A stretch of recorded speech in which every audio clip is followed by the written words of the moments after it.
মাজুলীত কংগ্ৰেছৰ পৰিৱৰ্তন যাত্ৰাত অংশগ্ৰহণ কৰিলে আৰু এই পৰিৱৰ্তন যাত্ৰাৰ জৰিয়তে বিজেপিক সমালোচনা কৰিলে কংগ্ৰেছ নেতৃত্বই একেটা সময়তে মিত্ৰতাক লৈও কিছু কথা উল্লেখ কৰে। কওক ৰাইজে নিৰ্ধাৰিত কৰিব। মইতো জনসাধাৰণৰ ওপৰত বিশ্বাস কৰোঁ। ৰাইজে থিৰাং কৰিব যে হিমন্ত বিশ্ব শৰ্মা ডাঙৰীয়া সঁচা কথা কৈ আছে নে মিছা কথা কৈ আছে। আমি সময় পৰিৱৰ্তনৰ যাত্ৰাৰ যোগেদি সঁচা কথা কৈ আছোঁ নে মিছা কথা কৈছোঁ, এতিয়া ৰাইজে থিৰাং কৰিব। ৰাইজৰ বিবেকৰ ওপৰত মোৰ বিশ্বাস আছে।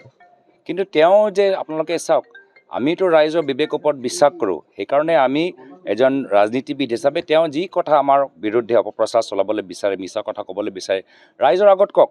এতিয়াতো ইমান দিনৰ প্ৰেছ কনফাৰেঞ্চটো তেওঁ ফুচ হৈ গ'ল। ভূমিকম্প হোৱা কথা আছিলে, তেওঁৰ নিজৰ দলৰ ভিতৰতে ভূমিকম্প হৈ গ'ল। যে আমি ইমান দিনৰ পৰা যি প্লেনিং কৰি আছিলোঁ, প্লেনিংটো একদম ফেইল হৈ গ'ল। আৰু আমি যিখিনি কথাবোৰ যে কৈ আছোঁ সময় পৰিৱৰ্তনৰ যাত্ৰাৰ যোগেদি, সেইখিনিতো হিট হৈ গ'ল। সেইকাৰণে তেওঁ দৌৰি গ'ল কোৰ্টৰ ওচৰত। তেওঁ নিজে ৰাইজৰ ওচৰত যাব লাগিছিল, ৰাইজক ক'ব লাগিছিল, কিন্তু ৰাইজক ক'বলৈ তেওঁৰ সাহস নাই। গতিকে ৰাইজে চব কথা জানে আৰু সেইকাৰণে ক'ত গ'ল, তেওঁ কোৰ্টলৈ গ'ল। কোৰ্টৰ ৰেহাই তেওঁলোকে বিচাৰিছে। আমি কোৰ্টৰ ৰেহাই বিচৰা নাই। আমি জানো যে ৰাইজে চব জানে কি নিৰ্বাচনৰ সময়ত মুখ্যমন্ত্ৰী এতিয়া শংকিত হৈছে।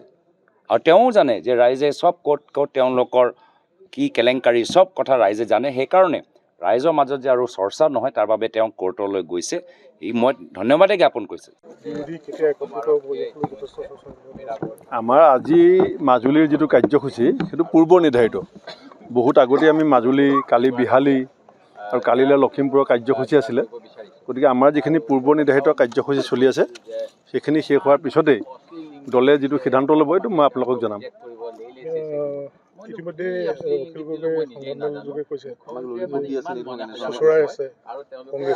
টেলিফোনত কথা পাতি আছোঁ, বহা নাই। কিন্তু টেলিফোনত অখিল গগৈ ডাঙৰীয়াৰ সৈতে কথা পাতিছোঁ, লুৰিণ গগৈ ডাঙৰীয়াৰ সৈতে পাতিছোঁ, মনোৰঞ্জন তালুকদাৰ ডাঙৰীয়াৰ সৈতেও পাতিছোঁ। খাটাংকৈ মই এই মুহূৰ্তত কৈ দিবলৈ অসুবিধা, কাৰণ এইটো এটা দলীয় সামূহিক সিদ্ধান্ত।